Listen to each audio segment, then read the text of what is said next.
name is Demetra Kaye of the Demetra Kaye Show here on YouTube, and a proud contributor of the African Diaspora News channel, also on YouTube. And if you could do me a favor and please subscribe to both channels, I would greatly appreciate it. So let's go ahead and get started. As you just saw and heard, Mr. Keyon Harrold, who is a Grammy Award-winning trumpeter, gave us a rendition of We Shall Overcome, the old Negro spiritual that has been sung since and probably before then the civil rights movement, basically lamenting to the powers that be, and I guess to ourselves, that someday we shall overcome, you know, the racism and the separation and everything else you can think of that is going on and has gone on with Black people. It's a really sad and depressing song, if you ask me.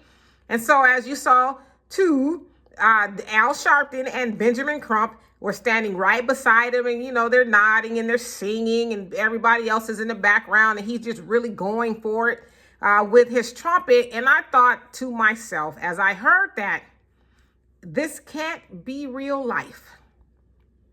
This can't be real life at all. Now, let me back up a little bit because I forgot to tell y'all. Mr. Keyon Harrold is that of the SoHo Karen incident. As you guys know, he and his son were assaulted at the Arlo Hotel there in New York by what they're calling SoHo Karen, which her name has now been revealed as Miya Ponsetto. Miya Ponsetto.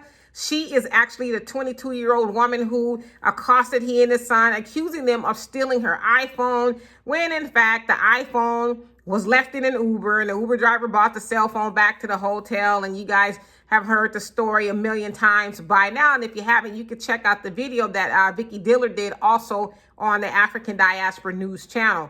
All right. So that video you just saw of him blowing the trumpet and playing We Shall Overcome was at a news conference that, you know, he and I guess maybe Benjamin Crump is now his lawyer, and Al Sharpton, they were talking about how devastated they were, and, you know, how their son will never be the same. You know, the usual stuff that goes along with those type of press conferences. And, you know, for whatever reason, Mr. Harrold felt the need to bust out a rendition of We Shall Overcome. And like I said, I just sat there and thought, this can't be real life. Out of all the songs you could play, you play We Shall Overcome. No Fight the Power, or, you know, Papa Don't Take No Mess, and The Big Payback. I mean, something other than We Shall Overcome. And so it baffles me as to why we continue to go down that pathway of, you know, victimhood. And, you know, one day I hope, you know, old massa's gonna treat me right. And you know what, though? Something also tells me that this was his moment to kind of get some, you know, more notoriety. He wants to, you know, showcase his trumpeting skills. And, you know, they said he's won 2 Grammys. I honestly have never heard of him until this incident. So maybe this is kind of like a publicity stunt for him. But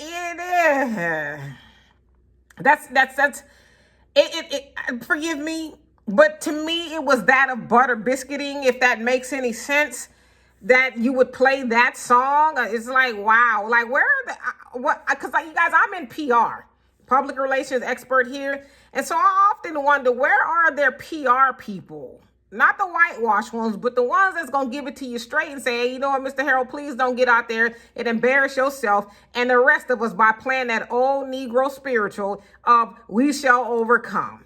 But, you know, at some point in time, I think we just really need to, you know, put down the woe is me, you know, swing low, sweet chariot. It's just like, it's embarrassing, okay? It's embarrassing, but I thought you guys should know that it seems like that's the route that is going to be taken. Now, I should also say, you know, it is said that most people who are associated with Benjamin Crump, they do not secure a win for whatever reason. A lot of times they settle. So I'm not sure what the direction is in this case of Keyon Harrold and his son being assaulted by SoHo Karen, a.k.a., or I should say, I guess, Miya Ponsetto, a.k.a. hashtag SoHo Karen.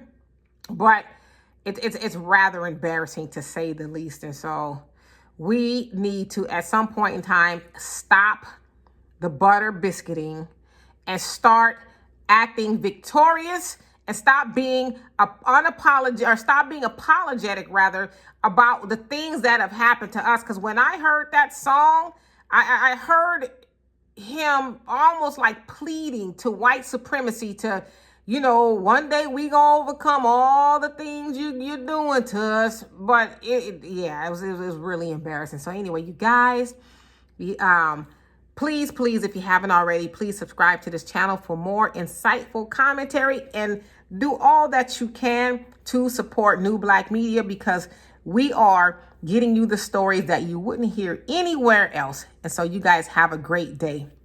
Peace.